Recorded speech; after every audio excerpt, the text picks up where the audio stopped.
Are you ready?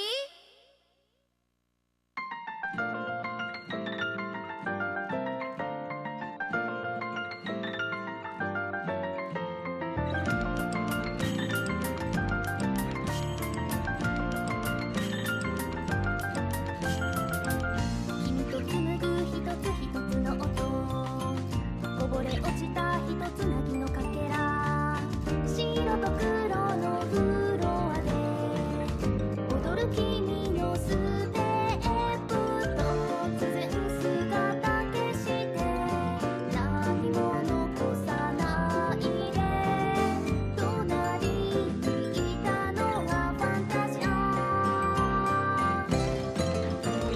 通り過ぎたコーダの影を横目で見逃しても同じ場所には戻れない、君のいるところに戻りたい。こんにちは、君は誰？ピアノ好きなの？よろしくね。あっち行けってば。君のおかげで音を取り戻せたよ。もう行ってしまうよ。ありがとう。さようなら。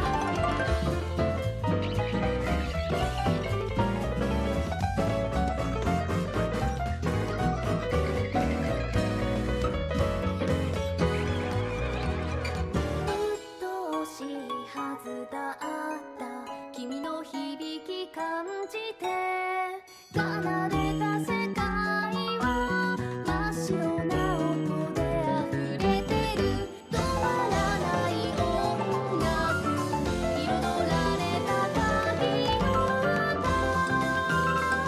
響かなくても奏で続けて。